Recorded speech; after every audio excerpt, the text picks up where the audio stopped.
Subscribe कीजिए royal teacher को education संबंधी न्यूज़ तुरंत पाने के लिए। जी हाँ साथियों, सकती की बड़ी खबर की बात करें शिक्षा विभाग की खबरों की, तो जून के तीसरे सप्ताह से शुरू होंगे प्री डीएलएड के ऑनलाइन आवेदन। 25 दिन का मिलेगा समय।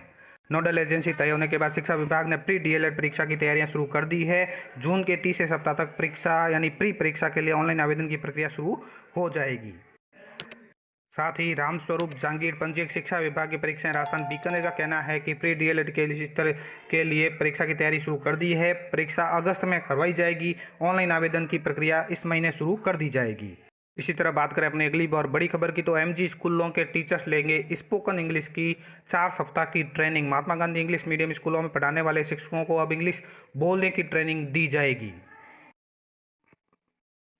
बात करें अगली और बड़ी खबर की, तो शैक्षणिक योग्यता अर्जित करने की दिनांक से चयनित वेतनमान देने के आदेश। राजस्थान सिविल सेवा अपील अधिकरण जयपुर चलपीठ जोधपुर ने दिए आदेश। राजस्थान सिविल सेवा अपील अधिकरण जयपुर चलपीठ जोधपुर ने गांव खिंदासर तहसील कॉलेज जिला बीकानेर निवासी हनुमान सिंह भाटी की अपील को स्वीकार करते हुए शैक्षणिक योग्यता अर्जित करने की दिनांक से सभी परिलाभ देने के आदेश दिए हैं। हनुमान सिंह भाटी वर्तमान में अध्यापक ग्रेड तृतीय के पद पर राजकीय प्राथमिक विद्यालय भाटियों की ढाणी तहसील कॉलेज जिला बीकानेर में कार्यरत है। प्रार्थी की प्रथम नियुक्ति संविदा के आधार पर विकास अधिकारी पंचायत समिति कॉलेज के द्वारा 22 जुलाई 1986 को अप्रशिक्षित अध्यापक के रूप में हुई थी। इसके बाद उन्होंने एसटीसी उत्तीर्ण कर ली। जिला स्थापना समिति परिषद बीकानेर द्वारा 1999 में एक आदेश पारित कर सभी संविदा पर नियुक्ति अध्यापकों को प्रथम नियुक्ति से चयनित कर लिया गया। इस चयनित के आदेश में विभाग द्वारा यह स्पष्ट रूप से अंकित किया गया था कि जिस दिन से प्रशिक्षण प्राप्त किया उसी दिन से वेतन श्रृंखला चयनित वेतनमान व अन्य सभी परिलाभ चयनित अध्यापकों को मिलेगा।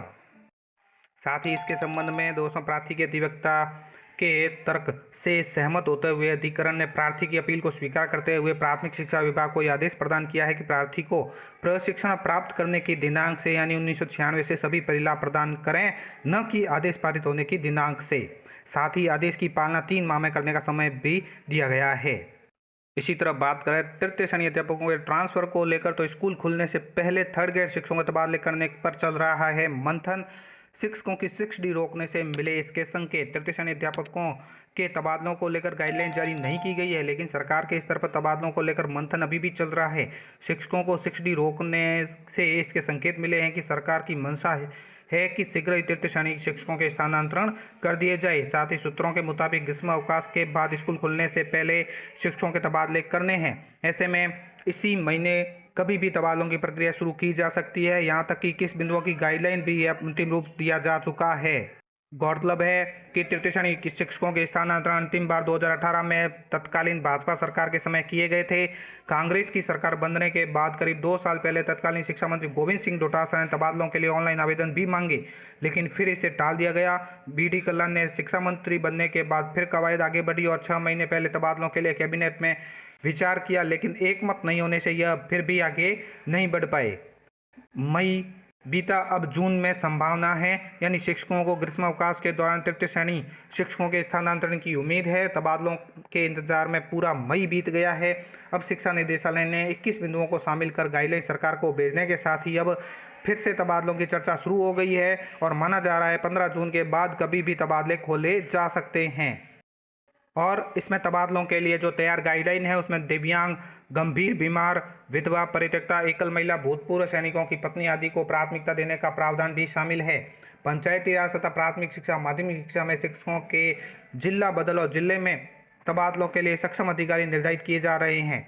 अंतर जिला तबादलों के लिए 5 वर्ष जिले में ठहराव और टीएसपी, नॉन टीएसपी में तबादले अपने ही क्षेत्र में करने का प्रावधान रखा गया है। महात्मा गांधी अंग्रेजी और हिंदी मीडियम स्कूलों में तबादलों को नियंत्रित करने का प्रावधान किया जा रहा है।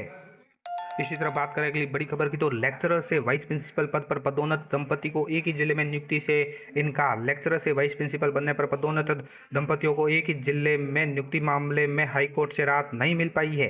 खंडपीठ ने कहा है कि प्रार्थियों ने एकल पीठ में मेरिट पर बहस किए बिना राज्य सरकार को प्रतिवेदन देने की बात कहते हुए अपनी याचिकाएं वापस ली है। इस स्तर पर मामले में दखल देना सही नहीं है। वे राज्य सरकार के पास ही अपना प्रतिवेदन देवें, राज्य सरकार ही उनके प्रतिवेदन तय करें। सीजे एजी मसीह व जस्टिस एमएन श्रीवास्तव की खंडपीठ ने यह निर्देश पुनीत कुमार बुराडिया व अन्य याचिका पर दिया। राजस्थान में भी यूपीएससी की तरह हर साल होगी रीट। शिक्षा मंत्री बीडी कल्ला बोले, इसे लागू करने के लिए सरकार ने तैयारी शुरू कर दी है। जी हां दोस्तों, कांग्रेस नेता गहलोत सरकार में शिक्षा मंत्री बीडी कल्ला ने कहा कि राजस्थान सरकार में भी अब यूपीएससी की तर्ज पर हर साल रीट और खाली पद पड़े पदों पर भर्ती की तैयारी कर रही है, ताकि एक भी पद रिक्त न रहे। राजस्थान में ज्यादा से ज्यादा युवाओं को रोजगार मिल सके, इसे लागू करने के लिए सरकार ने तैयारी शुरू कर दी है। बुधवार को कल्ला बेरोजगारों के महासम्मेलन को संबोधित कर रहे थे। यहाँ उन्होंने यही बात की है कि राजस्थान में भी यूपीएससी की तरह हर साल होगी रीट। बात करें अगली बड़ी खबर की, तो राज्य सरकार प्रदेश के बाहरी अभ्यर्थियों के आवेदन पत्र भी स्वीकार करे।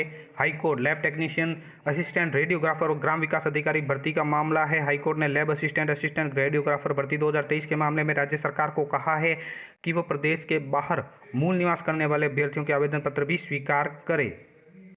रीट मेंस लेवल 2 विज्ञान गणित विषय का परिणाम हुआ जारी। 14,401 अभ्यर्थी किए गए हैं शॉर्टलिस्टेड। 7,435 पदों के लिए दुगुना अभ्यर्थी अस्थायी चयनित। अन्य विषयों के जल्द आएंगे नतीजे। तो दोस्तों, ये थी आज की बड़ी खबर। शिक्षा विभाग की खबरों के लिए वीडियो को भी शेयर कर दीजिए, लाइक शेयर और सब्सक्राइब, ताकि एजुकेशन संबंधी न्यूज़ तुरंत आपको मिल सके।